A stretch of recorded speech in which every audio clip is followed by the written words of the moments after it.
incidência no país, né, relacionada às vezes com alimentos que vocês têm bem o hábito de tomar, por exemplo, o açaí, o caldo de cana, né?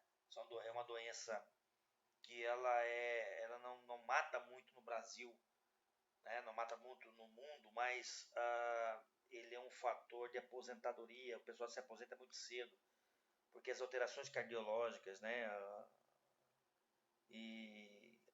As alterações teciduais e de circulação sanguínea, eles são bastante comprometidos.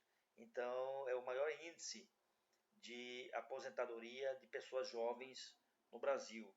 Isso é muito comum, vocês vão ver que é muito comum, né? Quando a gente pensa em doença, a gente fala assim, mas isso aí está muito afastado do nosso meio.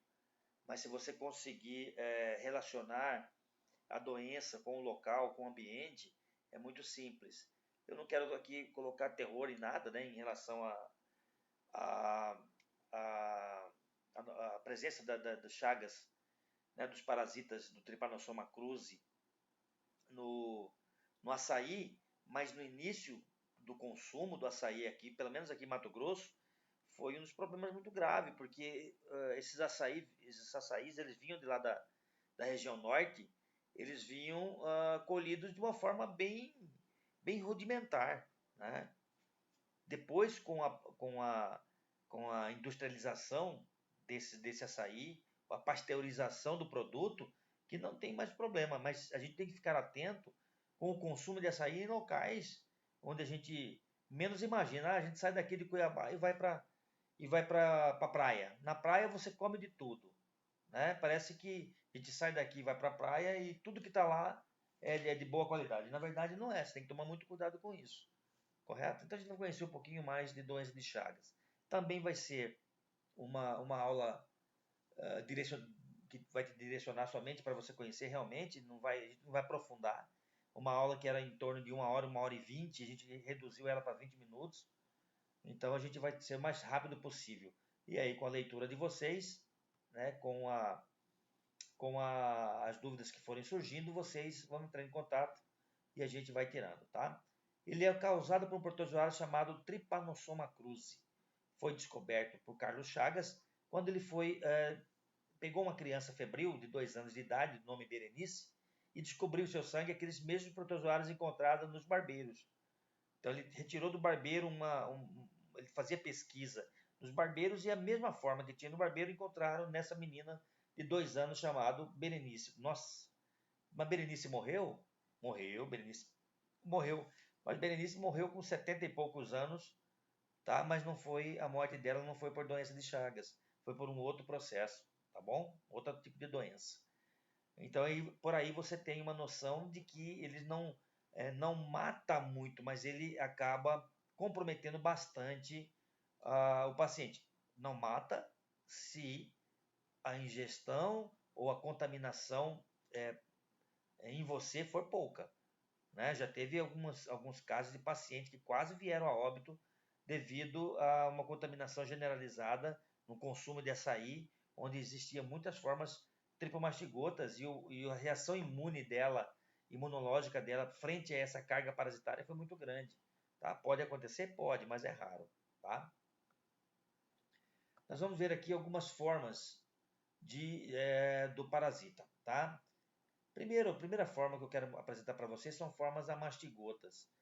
Nós vamos falar em formas amastigotas, são formas evolutivas, tá? Vocês podem observar no formato dela que ela é ovalada, mas ela tem todos os constituintes que as outras formas vão ter. Essa aqui é uma forma de resistência. Ela tem núcleo e tem uma parte chamada de cinetoplasto. Tá? Essa forma de cinetoplasto é a forma com que, na hora que você realiza um exame microscopia, você consegue identificá-la e fazer um comparativo com outros tipos de doença. Tem algumas outras, a leishmania, por exemplo, tem forma amastigota. Lógico, é o mesmo formato. Tem cinetoplasto, mas o núcleo, se você pegar o DNA do núcleo, é diferente da doença de Chagas para leishmaniose, ok? Eu quero mostrar para vocês só o formato dela. Aqui nós vamos ver um chamado ninhos de mastigota. Nós temos tecido muscular e nós temos ninhos de mastigota. Olha a quantidade de ninhos. Eu quero mostrar para vocês aqui, fazer um adendo, que devido à grande quantidade de mastigotas nessa região, essa célula se afrouxa, tá? Então, prestem bem atenção no que eu estou falando.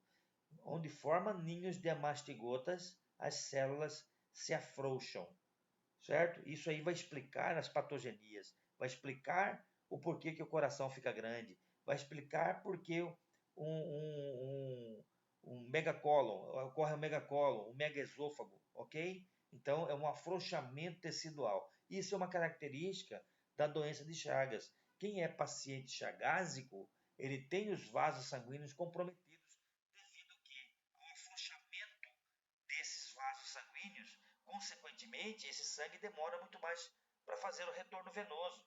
E se ele demora muito para fazer o retorno venoso, né, essas varizes, né, existentes, elas são comprometidas. Então, forma aquelas varizes enormes na perna, né, onde é o local mais longe do coração, né? Então, as varizes em pacientes chagásicos é muito comum, tá? Essa outra forma é a forma tripomastigota sanguíneo. Eu encontro essa forma tripomastigota sanguíneo, como o próprio nome já diz, no sangue circulante. Ela é muito interessante, ela tem um flagelo, um núcleo e um cinetoplasto. O cinetoplasto ele é anterior ao núcleo. Por que eu falo que o cinetoplasto é anterior ao núcleo? Porque a frente do parasita é aqui, ó, tá? É aqui. Ele não se move daqui para lá, ele se move de lá para cá. Tem uma videoaula no AVA que trata muito bem essas características. Muito interessante essa videoaula da doença de Chagas lá no AVA. Procurem assistir essa videoaula, que ela vai te dar amplamente o que é uma mastigota, uma tripomastigota ou uma epimastigota, ok? Então, continuando, vamos lá? Só um minutinho que eu vou passar aqui. Tá. Nós não podemos esquecer que algumas dessas formas nós não vamos encontrar no ser humano. Essa aqui é uma forma que eu não encontro no ser humano. Tá? É uma forma transicional da forma mastigota, né, lá para a forma tripomastigota. Isso aqui eu posso obter como? Se eu tirar um pedaço de tecido e fazer meio de cultura. Tá? Por isso que eu tenho essas formas aqui. Ó. É um meio de cultura que foi realizado somente para obter essas formas epimastigota. Ela tem uma característica muito importante, que é o cinetoplasto colado com o núcleo. Vocês viram lá o cinetoplasto do tripanossoma, da tripomastigota, que é anterior ao núcleo, e essa epi ela é colada com o núcleo. É uma característica dela. Tá? Então é por isso que ela é classificada em epimastigota. Aqui nós temos os ninhos de mastigota. Olha só, muita mastigota. Olha o ninho de mastigota aqui. Nós temos aqui uma tripomastigota sanguínea. Olha só as hemácias. São hemácias, elas ficam circulante. Aqui nós temos a epimastigota, porque eu estou vendo o cinetoplasto colado com o núcleo. Ó, o núcleo e o cinetoplasto colado com o núcleo. Certo? Então essa aqui é uma epimastigota. Olha só, são formas extremamente interessantes, né? Muito interessantes. Aqui o maior causador, né? Esse é o causador. É o Triatoma infestans, é o barbeiro, vamos dizer assim, ou um triatomídeo, né? E esse triatomídeo que é o vetor da doença de Chagas. Eu vou, no próximo slide, eu vou mostrar para vocês como que é feito o ciclo biológico. Ele tem um slide muito mais interessante, que é esse aqui. Então é por ele que a gente vai ver o ciclo biológico, tá? Nós temos aqui o Triatoma infestans, né, que é o barbeiro. O que ele faz? Aqui nós vamos ver o ciclo completo. Esse barbeiro, ele vive de sangue. Tá? Então, se ele tem uma pessoa ou um reservatório contaminado, quem que ele vai encontrar nesse reservatório contaminado? Ele vai encontrar essas formas aqui, ó, que são as tripomastigotas sanguíneas. Então, ele vai fazer o repasto sanguíneo, tá? E vai puxar para dentro dele essas formas tripomastigotas aqui. Quando essas formas tripomastigotas entrar dentro desse inseto, ele vai passar a mudar a sua conformidade. Ele perde esse formato, ele vai passar para a mastigota e depois para a epimastigota e vai formar uma tripomastigota bem diferente dessa tripomastigota aqui, que é uma tripomastigota metacíclica no intestino desse triatomínio. Tá? A partir do momento que ele vai fazer essa tripomastigota metacíclica aqui, ele vai fazer o quê? Defecar próximo do local onde ele fez a picada para sugar o sangue. Isso aqui, ele é extremamente o quê? Ele coça bastante. Então você, com a ponta da sua unha, você carrega essas fezes desse triatomínio para dentro do buraquinho, vamos dizer assim, entre aspas, né, do local da picada, e vai introduzir involuntariamente essas formas tripomastigota para dentro do ser humano, tá? Para dentro do ser humano. Essas formas tripomastigotas, o que vai acontecer? A primeira célula de defesa do meu organismo vem para tentar o quê? Destruí-la. Mas ele não consegue fazer isso. Esse parasita, ao invés dele ser destruído, tá, por essas células de defesa, eles vão utilizar os nutrientes dessa célula de defesa que estão aqui, vai transformar-se em amastigota, e essa amastigota, que é uma forma de resistência, vai ficar lá no tecido esperando a fase inicial dela, que é o que? Formar tripomastigota sanguínea novamente. E assim o ciclo vai se repetindo, ok? Então nós temos aqui quem? O ciclo biológico. Isso ele pode picar uma pessoa e infectar a mesma pessoa? Pode. Ele pode picar ali um animal, né, absorver essas formas tripomastigotas para dentro dele, e ele sair num outro repasse sanguíneo, ele vai no ser humano, pica o ser humano e transmite, né, essas formas tripomastigotas. Então ele não transmite pela probóscita dele aqui não, ele transmite pelas fezes, tá? Ou canal picador, vamos dizer assim, é pelas fezes desse triatomínio, ok?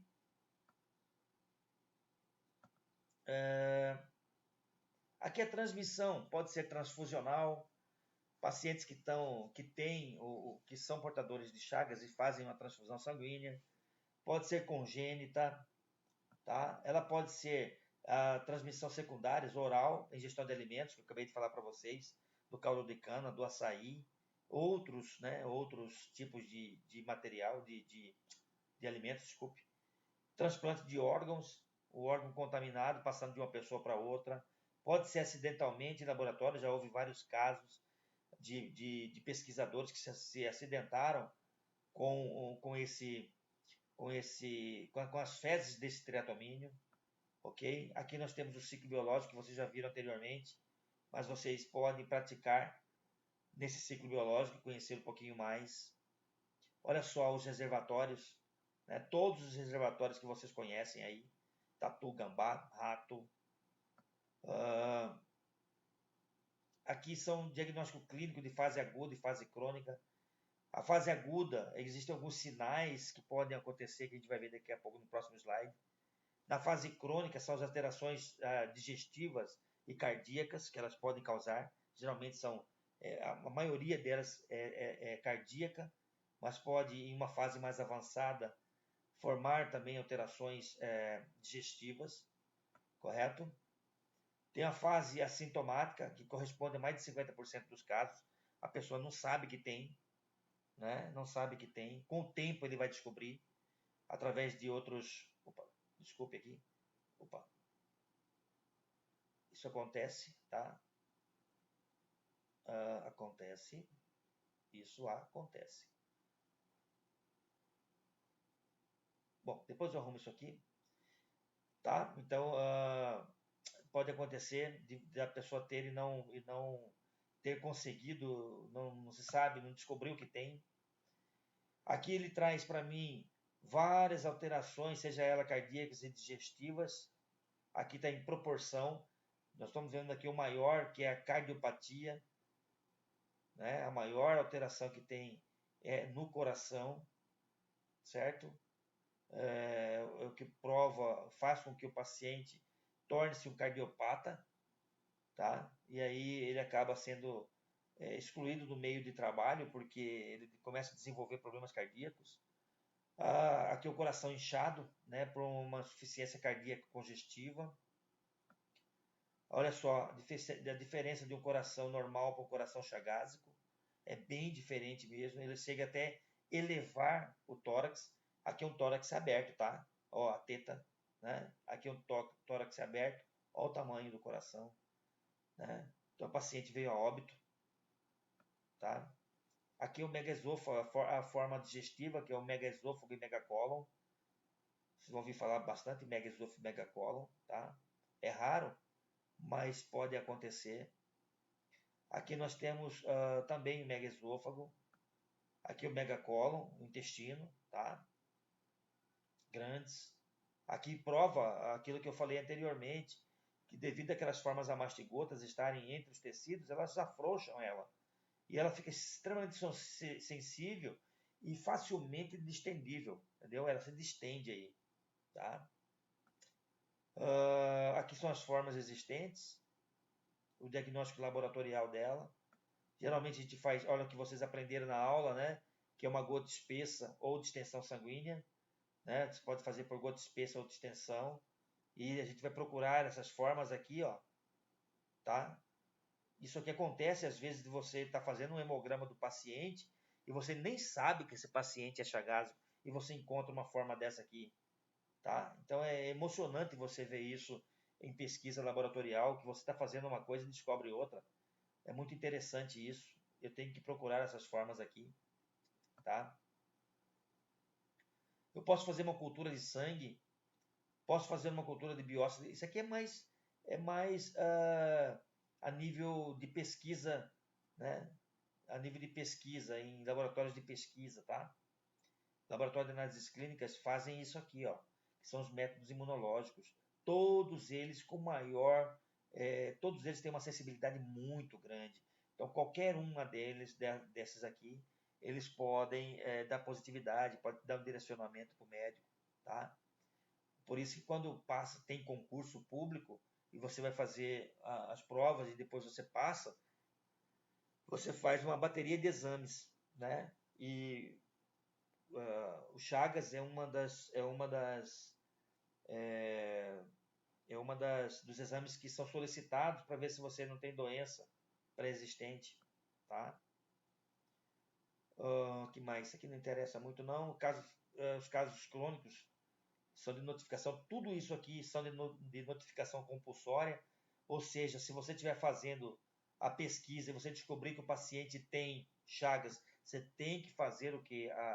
Informar para o centro de epidemiologia. É sua função fazer isso, porque é um controle do governo, tá?